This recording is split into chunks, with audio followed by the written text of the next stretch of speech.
What it do, flight crew? FTC. Flight team stand up! We got the man Jimmy High Roller once again. Now, we usually react to my man High Roller like every 2 weeks, but we had to do back-to-back because I had something that was linked to me, requested, bro. Like, it's crazy because I say this on stream, man, when I actually found out about it. Like, I knew this video was coming from one of a basketball channel soon, man. All because Curry is having 4 or 5 little, bumpy roads. And the crazy thing is, like, he's literally still averaging 25 and up still. So it's just like, and the fact that nobody's taking account is that people are injured and everything like that. So I'm not surprised to see this vid. As you guys already know, we are here to defend Curry. Curry is better. Curry does everything better. All right, so man, High Roller, man, we mess with you here, but you got to make sure the facts are straight. Hopefully this is just probably clickbait and this is just not as what it sounds like, because Curry's been MVP this season, the best in the league and best in history. Talks of players leading the way in the MVP race, but rarely do we discuss players who have lost the MVP award. Times where a player was the clear frontrunner and then due to injury or a massive slump in their game, they completely fell out of the race. Last season, Joel Embiid was the MVP favorite for the first half of the season. And then he got injured, missed 3 weeks of the season, and his MVP case never recovered. He played just as well when he came back from his injury, and he would eventually finish second in MVP voting. But unfortunately, finishing in second place doesn't come with a shiny trophy. Another MVP frontrunner this season is Kevin Durant, but he just suffered an MCL injury and is now projected to miss 4 to 6 weeks of action. As incredible 4 to 6 weeks, that's the upgrade? MVP case has basically so he ain't going to that's an All-Star upgrade. So he might even make the All-Star team. The MVP award and having just another great season. But I don't know which is worse. Losing an MVP due to injury, something that's completely out of your control, or falling into a slump so bad that your name is virtually revoked from the MVP ballot. What? It takes everything to win an MVP, but it takes very little to lose one. And right now, Stephen Curry is setting a prime example of this. After breaking the NBA's all-time three-point record, it seems like Curry has spent the last 2 weeks doing his best reenactment of Space Jam. No, the other one. His powers have been stolen from him, like he's been nerfed by the basketball gods. All right, Jimmy High Roller, come on, man. Slump, and it may just cost him an MVP award. But he's not the first to experience this. Today's video is brought to you by SeatGeek. With live event. No, we don't need this. Care about this. You're welcome.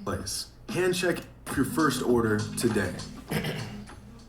In 2002, the NBA was a completely different place. Hand checking was still allowed, teams averaged only 95 points a game, and the Kings were a 61-win team. Bro, that's why I talk about the early 2000s so much, man. The face of the NBA at the time was Shaquille O'Neal, on a quest to lead the Lakers to their 3rd straight championship.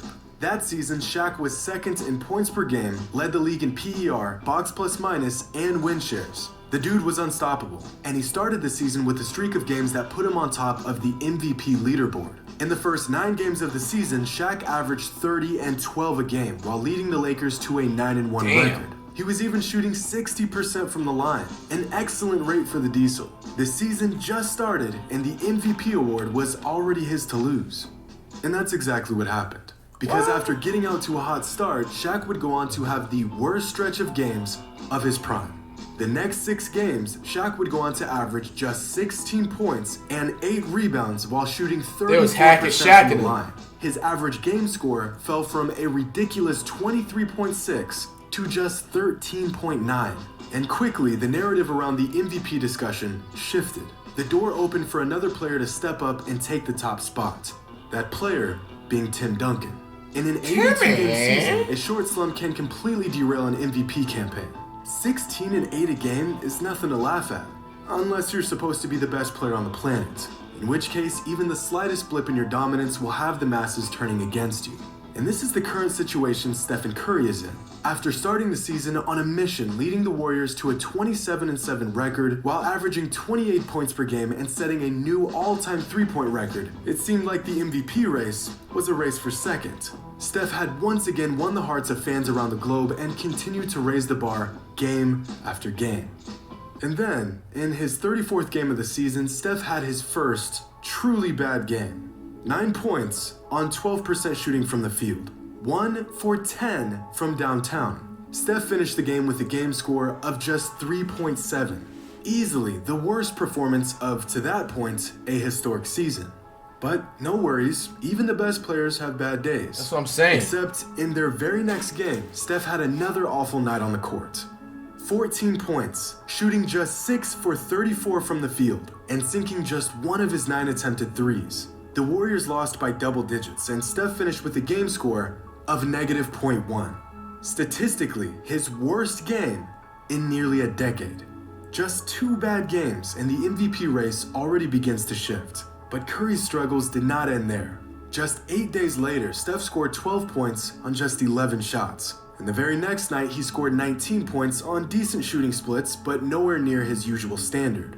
In Steph's last 6 games, he has averaged just 18 points per game while shooting 34% from the floor and 26% from 3 with an average game score of 11.2. Wow. His numbers through the first 33 games of the season looked like this.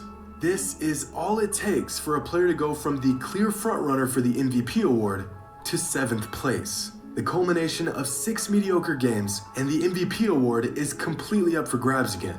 And a rapid turn of events like this really makes you think about how fragile the state of the NBA hierarchy really is. The consistency of all-time great players is incredible, to the point where even a handful of bad games can change the perception of that player, or at least the season they're having. When an MVP award can completely change a player's legacy, and a streak of bad games can cost a player an MVP award, it kind of makes you look at the whole thing from a different perspective. Not only does an MVP have to play like he's the best player in the world, he has to do it every single night. If Steph wins another MVP this season, you would have a hard time not putting him amongst the 10 greatest players of all time. But without the award, he is still on the outside, looking in. And this may just be the case all because of a short stint of bad games. Consistency is key, and a great example of consistency is Kevin Durant, who may just be one of the most consistently great players in NBA history. In fact, at his worst, he's still better than most players could ever dream of being. The worst stretch of games Kevin Durant has had throughout his prime years came in the 2016-2017 season, when he averaged just 20.3 points per game while shooting 30% from 3 for an 8-game stretch. Throughout these 8 games, KD had an average game score of 16.7, which is still really good. For perspective, this season Devin Booker is slated to be an all-star. His average game score this season is 15.9. Kevin Durant, at his absolute worst, is still more productive and efficient than a prime Devin Booker. And no one is immune to a bad slump. LeBron James has had one, and unfortunately for him, it couldn't have came at a worse time. In 2011, LeBron was at his absolute peak, and through the first 3 rounds of the playoffs, he proved his dominance by averaging 26 points per game and leading the Heat on a 12-3 run to the finals. And then, the collapse happened. After cruising through the first 3 rounds of the playoffs, LeBron's numbers plummeted in the finals. From 26 points per game to just 17.8, his average game score falling from 22 to just 13. His plus-minus going from 5.3 in the first 3 rounds of the playoffs to -6 in the finals. LeBron's collapse came at the worst imaginable moment. In fact, LeBron's prime has now been taking place for 16 years. This 6-game stretch in the finals is easily Can't say nothing the about worst that. stretch of I'm not games gonna in lie that to you. 16 years? Every player goes through a slump, but very few have fallen apart this bad in the finals. And it's a slump that stains LeBron's legacy to this day. And some of you are probably thinking, what about MJ? If everyone goes through these slumps, what's the worst one Jordan has ever experienced? Well, I searched. I scoured for the worst stretch of games of Michael Jordan's prime years in the NBA. And what I found was actually not that surprising.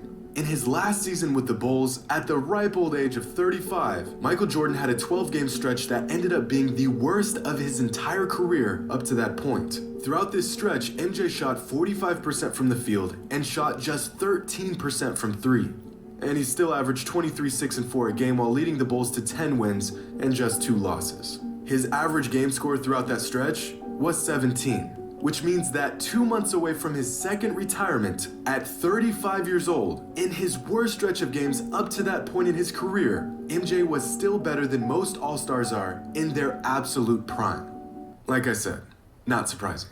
But hey, there may still be hope for Stephen Curry's MVP campaign, and Allen Iverson is proof of that. Back in 2001, right as Iverson was ascending the ranks of NBA greats, he hit a bit of a roadblock. An 8-game stretch at the beginning of the season where he only averaged 18.9 points per game while shooting just 38% from the field. He was struggling to get to the line and had an average game score of just 10. And considering that the average game score across the NBA is 10, Iverson was literally playing like an average player. But by the 14th game of the season, Iverson got his powers back, and everything changed. In the last 58 games of the season, AI went on to average 34 points per game while shooting 49% from the field. His free throws went through the roof, he became a fan favorite, and the Sixers finished the season with the best record in the East. His average game score skyrocketing to 21.4. So it is possible to go through a dry spell in a season and still win the MVP award. Exactly. I mean, it may take one of the most spectacular stretch of games to make up for the bad ones, but spectacular is Steph's middle name. Actually, Stephen's middle name is Stephen, but that's neither here nor there. With Kevin Durant out for the next 4 to 6 weeks, it looks like, at the moment, the MVP is a toss-up between Giannis, which would be his 3rd MVP in 4 seasons, and Nikola Jokic, who would be the first center in 40 years to win back-to-back MVPs. In a season Curry's where gonna win LeBron is it, playing sir. like he's 25, Kevin Durant has hit his 3rd peak, and Stephen Curry has officially become the three-point god, it's looking like none of these all-time greats will go home with the coveted award. As NBA fans, we have a very short attention span. We see something we like, we praise it, we create unrealistic expectations, and then when a great player inevitably fails to meet these absurd expectations, we're quick to find the next best thing. And the fact that a player Right, can go that's from the whack. It's clear called favorite to the bandwagoning. MVP Hello? race to nearly being out of the race in just 6 games. Fuck out of is here, proof bro. of that. Rudy Gobert just Hope you got all enjoyed. canceled, bro. As He got always, dunked on by until somebody. I next time. forgot. Westbrook. How is he in the Bro, as usual, man. Coming out with a lot of stretch next, man. Roll the 5.